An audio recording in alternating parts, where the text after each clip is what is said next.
Hello, welcome to today's video, and this is going to be European Civil War. I'm not going to be including Russia or Turkey in this because Russia's would be pretty dominant and Turkey is mostly in Asia. And so I'm sure we all know that the NATO countries all the countries here most of them are in the EU, most are in NATO. Sweden just joined, so there isn't really tension here. So rather than doing a civil war, it's going to be more of a draft. And so we have the two most powerful countries in Europe here, number 10 with Italy and number 11 or 12 maybe with France. So since France is the weakest of the two, I'm going to let them pick first.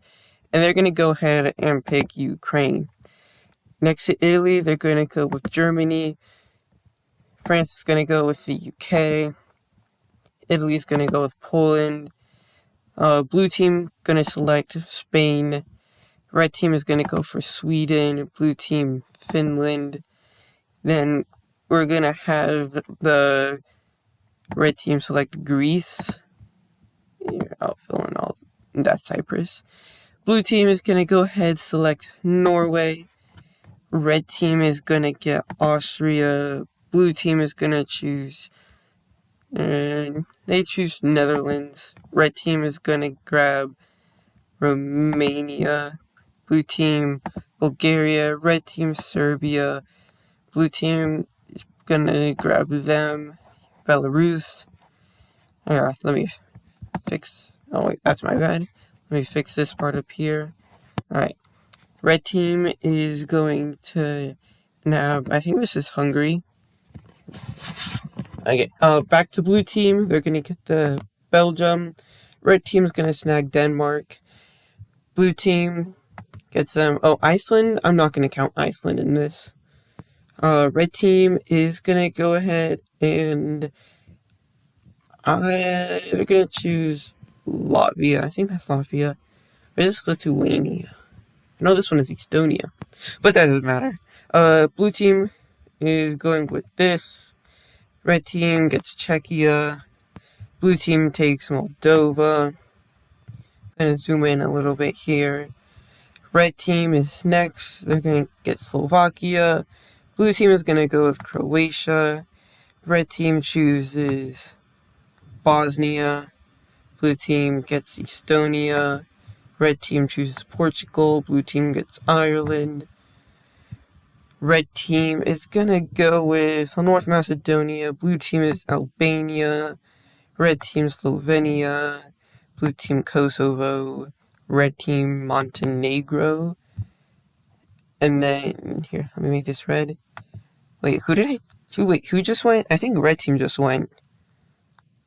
Red team just nabbed Montenegro. So then blue team is gonna get Luxembourg. Of course, it doesn't matter if I mess up there. I don't think Luxembourg's gonna make that much of a difference. Alright, now onto the battle. We're gonna start out with the red team on the offensive. Quickly before we start, I think this team looks pretty even. Red team is more centralized and together. Blue team, I think, has slightly more powerful countries, but they're more spread out, so I could see multiple fronts opening up. And so, yeah, we're gonna, of course, nobody's gonna attack Switzerland, so we're gonna go with red team decides to attack France from the south part, as well as from the north part in Germany, right about like right there.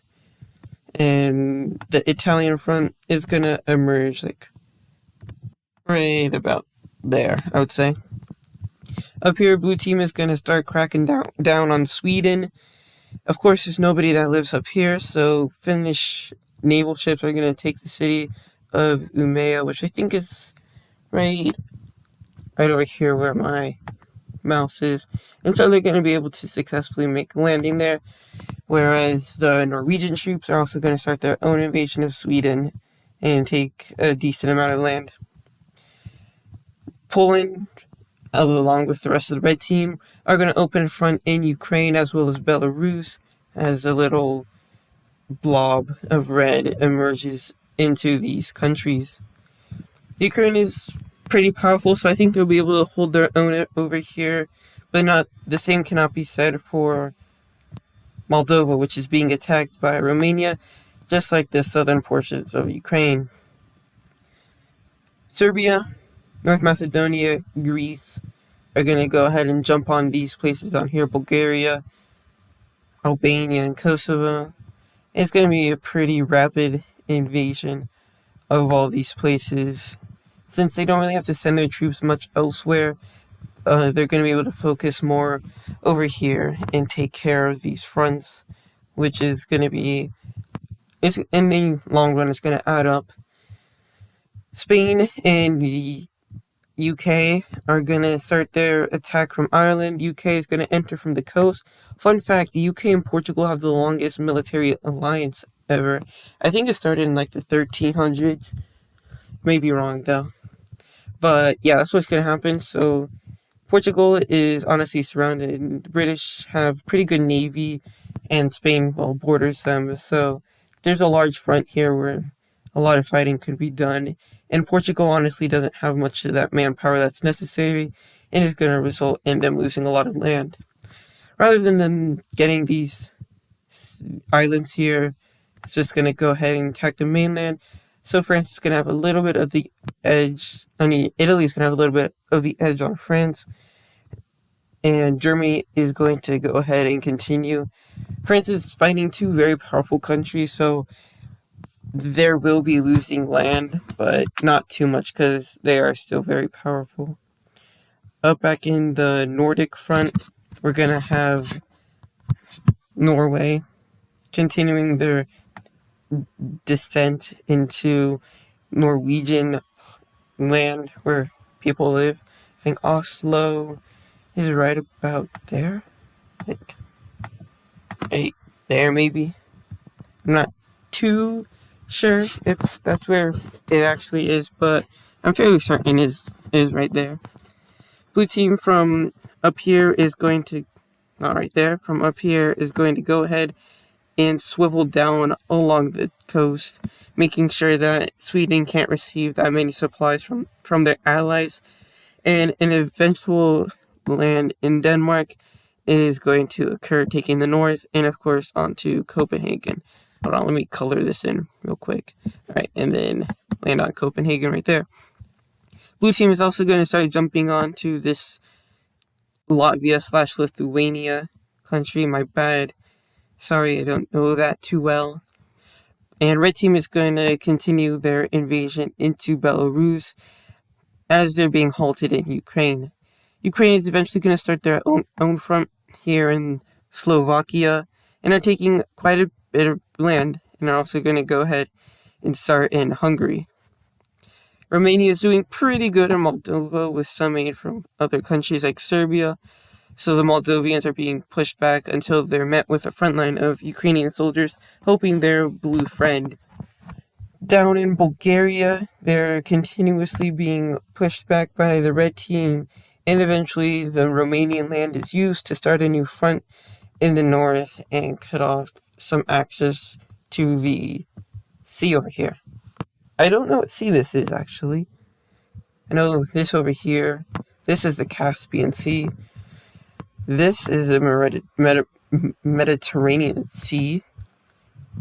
Down here, I think the Dead Sea is down here. There's also like the Red Sea. This right here is Red Sea. I think this is Dead Sea, Gulf of Aden. I don't know, I'm going off on a tangent on that. The point is, I don't know what this... Oh, I didn't put Cyprus on the team. I don't think I will. I think they're going to be in the same category as Iceland. Yeah, I think it'll be fine. So, back to the actual fighting.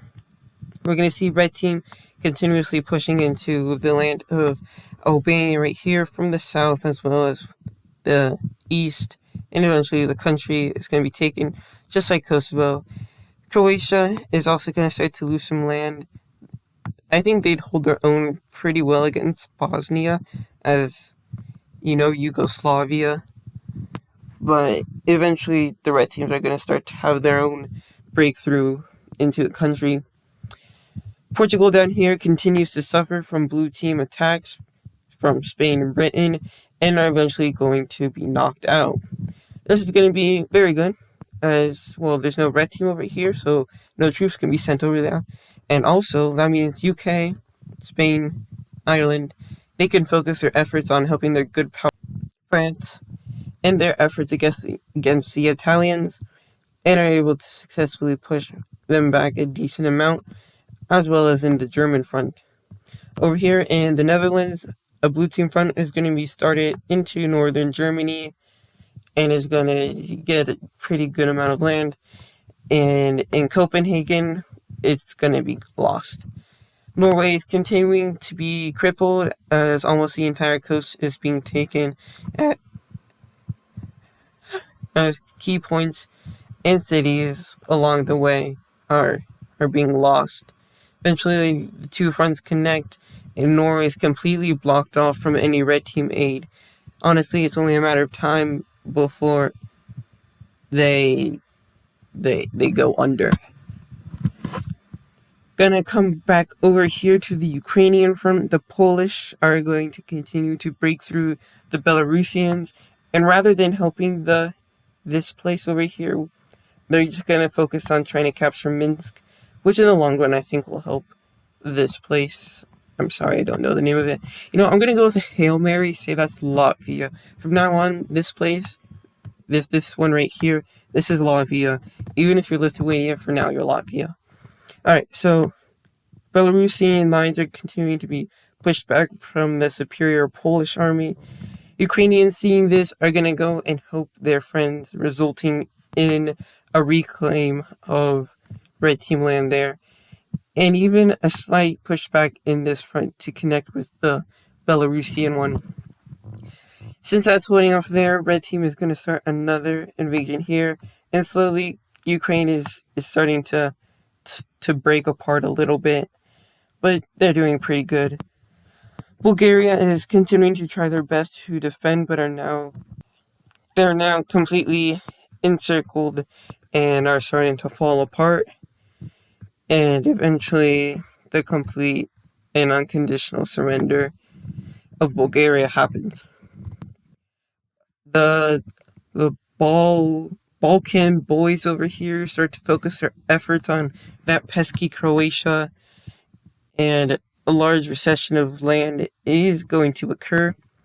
Back over here in the west side, we see the French reclaiming practically all their land over here from the Germans, and the front over here in the north is going pretty good, as a lot of land is being taken. This, of course, is going to damage the Germans' ability to get land down here. And another front is going to be started and is going to connect to Switzerland. Switzerland isn't going to play defense anymore. They're going on the offense. And they are pretty good military. It's not bad. So they're going to go also into Italy. But there's also what mountain is it? I forgot what mountain is here. It was in the new oversimplified video. All I remember is the Pyrenees being right here. And then the Alps. Yeah, it's the Alps, of course. What else could it be? It's the Alps. So yeah, the Alps, they're going to try to avoid that and are going to stay, along the coast, going as they make their way south towards Rome. Croatia has another front opened up on them down here in the south, and eventually they are going to be unable to defend themselves from the onslaught of red team troops. So by now, each team has solidified their geographical presence. Blue team, east-west, red team, central. And we're going to take it up here to the north now, and blue team is going to continue to push back the Norwegians, the sheer might of the I don't know why I call these people the Norwegians. The Norwegians plus the Finnish are pushing back the Swedish. That that rhymed. That was a good line. The Swedish aren't doing too good against the Norwegians and the Finnish, eventually leading to their demise. Blue team is now going to start their new front up here in Denmark and are cutting down pretty well. Of course, there's going to be some German troops here to help aid. Poland sees what's happening, and is gonna decide to go for blitz on Minsk, and is gonna create a pretty long spearhead, and is gonna try to nab the city. Of course, there's gonna be some attacks from the side, but the supply trains here and like the defense, I would say, are pretty well defended, and they're able to grab Minsk. Of course, they're going to go to hold out for more reinforcements to arrive, but are eventually going to be severed in half by the Belarusian Ukrainian troops. The troops over here are going to try to fight their best to capture to get to Minsk, and so the best strategy is going to divide Belarus from Ukraine, which they're going to be able to do successfully, which is going to allow them to once again connect to the people in Minsk, and Belarus is seeing a collapse. Since they have a pretty good chunk of the land there, they're going to go down into Ukraine, as Romania, Slovakia, Hungary, Poland are going to start their invasions. A huge front, probably the biggest in this entire war, is going to be created against the Ukrainians, and they're going to start losing a ton of land. Moldova is finally finished off, and once again another front is opened up, and Ukraine is starting to see some struggle. Over here in the west, Blue Team is having some better efforts shown as they're capturing more and more Italian land, as Germany too is losing land. Once again, remember that it's UK, France, Spain are fighting these two. These three, of course, are more powerful than these two, so they're going to be losing quite a fair amount of land. They also have Switzerland. Switzerland, don't undermine Switzerland. They are actually pretty powerful. So I think they really would be helping out in this war. So, continuing with what I said, red team is going to continue to lose land, and blue team is going to continue to get land, at least over here. The Belarusian front is going to end in Latvia, but Sweden and Finland are there to pick it up and are descending from the north into Latvia. Latvia, of course, isn't that powerful a country, especially when it comes to Norway and Finland, so they're not gonna survive.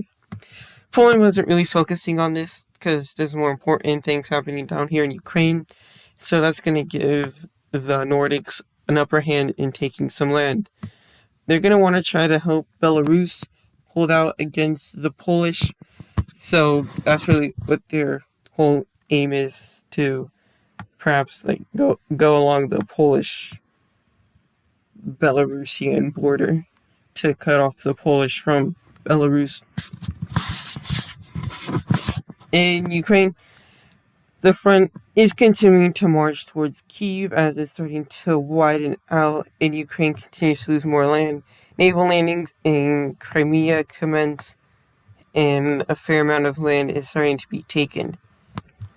Ukraine is starting to collapse a little bit, and with that, the front in Belarus is starting to have huge breakthroughs, and Belarus is not gonna be able to participate in this war much longer. Blue team in the west isn't focusing in this as much as they're trying to capture the leader, and now that they're out of the mountains, they're able to spread out and take more land. Is this San Marino? It's look, San Marino's here. They can be on the blue team for this, and then Vatican, they can be on the red team. I didn't even notice them in there. That's interesting. All right, back to the war. The blue team down here is going to be met with a lot of Italian troops that are fiercely fighting to prevent more of their land from being taken, as an influx of red team troops from like Austria and Bosnia and Slovenia are going to start to come to try to help. The Denmark front is going to continue for the blue team. More and more land is being taken, and eventually the whole country is going to collapse, and Germany is seeing another front being opened up. Blue team troops are going to have their fronts connect, and now Germany is almost completely surrounded and are rapidly losing. Red team is going to continue their approach in Ukraine to, of course, take the city of Kiev.